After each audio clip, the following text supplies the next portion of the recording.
Hello friends, this is Chetan. Finally Bangladesh में जो election complete हुए उसमें शेख हसीना की पार्टी को जीत मिली और वो चौथी बार बांग्लादेश की प्रधानमंत्री बनी।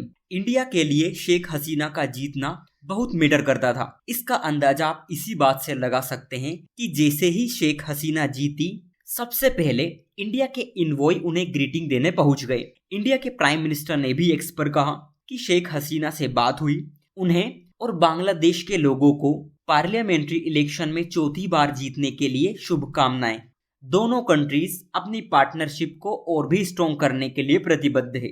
नाउ देखिए, दुनिया भर के बड़े बड़े देशों में जिसमें इंडिया समेत रशिया, अमेरिका एंड चाइना की इस इलेक्शन पर नजर थी, क्योंकि जहां इंडिया, चाइना एंड रशिया इस इलेक्शन के सपोर्ट में थे, जबकि अमेरिका एंड वेस्टर्न कंट्रीज इसके अगेंस्ट में थी। बट फाइनली शेख हसीना ने इलेक्शन जीत कर ना अमेरिका को एक तमाचा मार दिया। शेख हसीना की पार्टी आवाम लीग को इस इलेक्शन में 75% सीट मिली।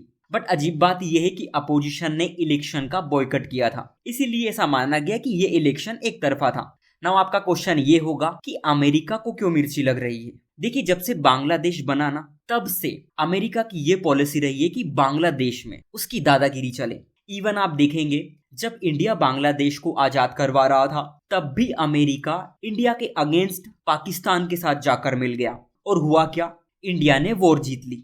एंड एक मेन बात यह है कि 1971 की वॉर में सिर्फ पाकिस्तान ही नहीं हारा था, बल्कि इंडिया ने अमेरिका की अकड़ भी तोड़ी थी। तभी से आप देखोगे कि शेख हसीना की पार्टी आवाम लीग और अमेरिका की बिल्कुल नहीं पटती। अमेरिका जो है, बार बार हसीना की सरकार पर तानाशाही के आरोप लगाता रहता है।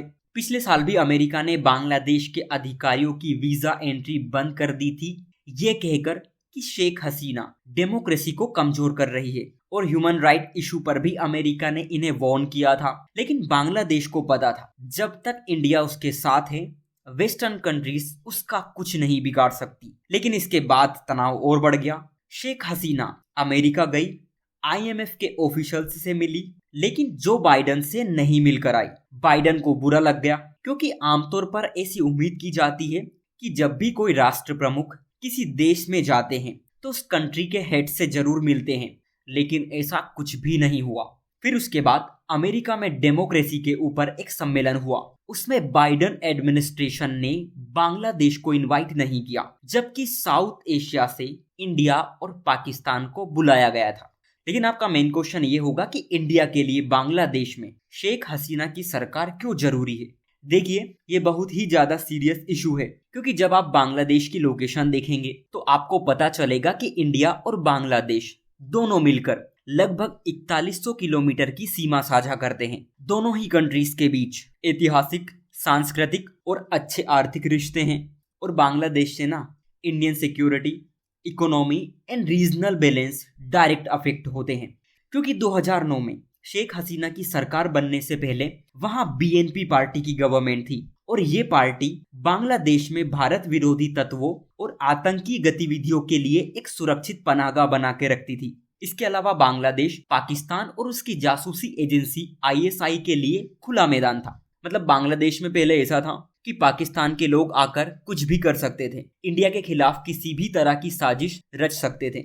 लेकिन जैसे ही 2009 में शेख हसीना की सरकार बनी, तब से लेकर अब तक इस गवर्नमेंट ने इन असामाजिक तत्वों पर नकेल कस के रखी है। सोच करके देखिए ये कितनी बड़ी बात है। वहीं अगर हम इकोनॉमिक रिलेशन की बात करें तो बांग्लादेश इंडिया के लिए एक बड़ा बाजार बनकर उभरा है, क्योंकि ये इंडिया का 5th लार्जेस्ट एक्सपोर्ट मार्केट है। इसका मतलब है कि अमेरिका, UAE, नीदरलैंड और चाइना के बाद इंडिया का सबसे ज्यादा एक्सपोर्ट बांग्लादेश को हो रहा है।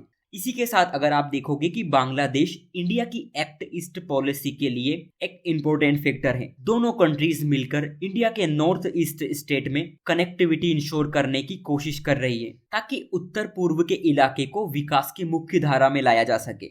लेकिन आपको ये बात समझनी भी जरूरी है कि ना बांग्लादेश के चीन के साथ भी अच्छे रिलेशन है, एंड अमेरिका इसलिए भी इनसे चिढ़ता है। अमेरिका ये चाहता है कि बांग्लादेश इनकी इंडो पैसिफिक स्ट्रेटेजी का पार्ट बने, ताकि चाइना को काउंटर किया जा सके। एंड इवन इंडिया भी ये चाहता है कि अमेरिका और बांग्लादेश के रिलेशन अच्छे रहे, ताकि ना सिर्फ चीन पर प्रेशर बनाया जा सके बल्कि साउथ एशिया वाले रीजन में डेमोक्रेटिक स्टेबिलिटी भी इंश्योर हो पाए। ना कुल मिलाकर आप देखोगे तो इंडियन इंटरेस्ट के लिहाज से अगर आप देखोगे तो बांग्लादेश में शेख हसीना की सरकार बनना जरूरी थी, क्योंकि दोनों ही गवर्नमेंट एक दूसरे को बहुत अच्छी तरह सपोर्ट करती हैं। और क्लाइमेट चेंज हो या फिर क्रॉस बॉर्डर टेररिज्म, कनेक्टिविटी हो या फिर regional balance, India and Bangladesh दोनों मिलकर साउथ एशिया में डेमोक्रेटिक वैल्यूज को अपहोल्ड करके रखते हैं। सो आज के लिए इतना ही। Thank you.